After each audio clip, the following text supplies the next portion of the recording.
আমরা রক্ত ঝরিয়েছি বলে আপনারা আজকে সংসদে প্রধানমন্ত্রী স্বরাষ্ট্রমন্ত্রী হয়েছেন। এই বিশ্বাসঘাতকতা মাননীয় স্পিকার, এই রাষ্ট্র আর সইবে না।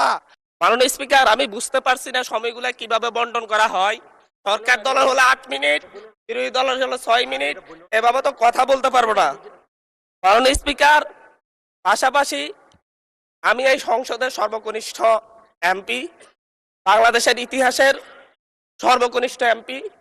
আমি এখানে দাঁড়িয়ে আপনারা যে জেনজির কথা বলেন, এই জেনজির প্রতিনিধি হয়ে আমি সংসদে কথা বলতে আসছি।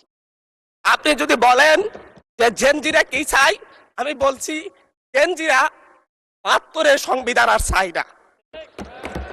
আপনি যদি বলেন জেনজিরা কি চাই, আমি বলতে এসেছি জেনজিরা এটাই চাই, স্বাধীনতার ৩০ বছর পরে জন্ম নিয়ে আমার মতো যারা সন্তানরা রয়েছে তারা কেন ভোটাধিকার পাই নাই তার জবাব চাই।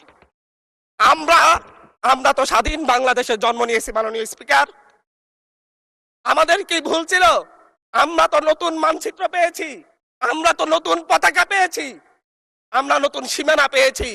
আমাদের পূর্বপুরুষরা 1971 সালে রক্ত দিয়ে আমাদের জন্য একটি নিরাপদ বাংলাদেশ গড়তে চেয়েছেন, কিন্তু আমরা কি সেই নিরাপদ বাংলাদেশ পেয়েছি?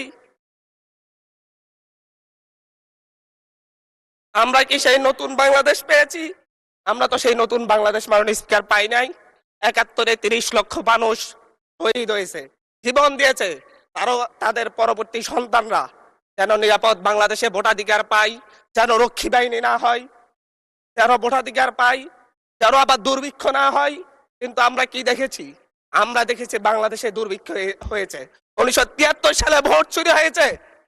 আমরা দেখেছি তার পরবর্তী সময়ে শহীদ প্রেসিডেন্ট জিয়াউর রহমান বাংলাদেশকে অর্থনৈতিকভাবে, রাজনৈতিকভাবে, গণতান্ত্রিকভাবে বাংলাদেশকে পুনরুদ্ধার করার জন্য উনি অটল ভূমিকা রেখেছেন। উনি আমার দ্বীপ হাতিয়াতে 3 বার গিয়েছেন। আমি যেদিকে তাকিয়েছি, আমার এই বেড়িবাঁধ কে করে দিয়েছে? মেজর জিয়াউর রহমান। আমার এই খালকে খনন করে দিয়ে গেছে মেজর জিয়াউর রহমান। তারপরে এরশাদ এসেছে, বেগম জিয়া এসেছেন।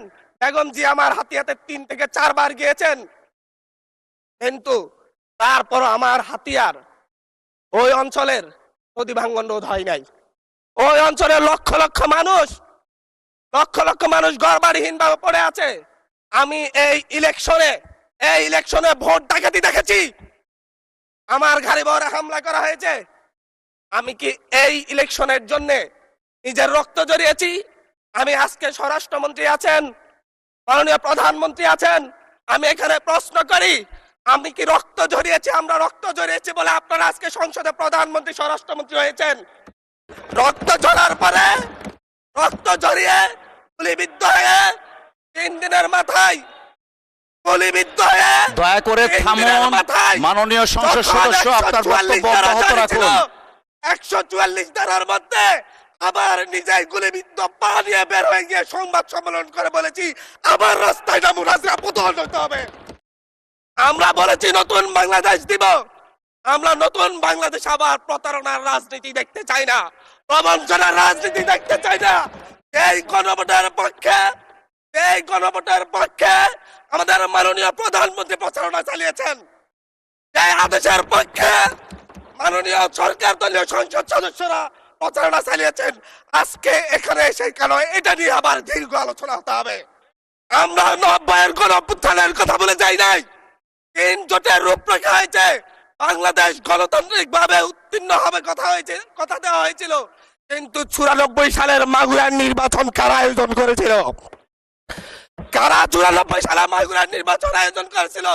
আজকে আবার এই সংসদে দাঁড়িয়ে আবার এমন একটা ব্যবস্থা নিয়ে যাচ্ছেন, আরেকবার যে মাগুরার নির্বাচন আয়োজন করবেন না, এর নিশ্চয়তা কে দিবে? আমি আমার সবচাইতে কম বয়সী প্রার্থী হিসাবে প্রার্থীটা জমা দিয়ে এলাকায় গিয়েছে প্রচারণা করতে, 3বার হামলা শিকার হতে হয়েছে। আমি সংসদ সদস্য হিসাবে এলাকায় গিয়েছি, এই জায়গায় আমার উপর হামলা করেছে, সরাসরি ভিডিওতে দেখা গিয়েছে। অস্ত্র নিয়ে, দেশীয় অস্ত্র নিয়ে আমাকে কোপাতে আসা হয়েছে। তারা কারা? ওরা তো তারাই তাদের প্রত্যেকের হাতে বিএনপি দলীয় নেতা কর্মীদের রক্ত লেগে আছে, প্রাণ লেগে আছে। এই বিশ্বাসঘাতকতা, এই বিশ্বাসঘাতকতা মাননীয় স্পিকার, এই রাষ্ট্র আর সইবে না। আপনারাও সইতে পারবেন না। বিশ্বাসঘাতকতার মূল্য এই দেশে আবার দিতে হবে আপনাদেরকে। আপনারা যারা আপনাদের ভাইদের রক্ত জড়িয়েছে, খুন করেছে, খুনের মামলা আছে, তাদেরকে আবার পুনর্বাসিত করে আমাদেরকে খুন করার জন্য লেলিয়ে দিচ্ছেন।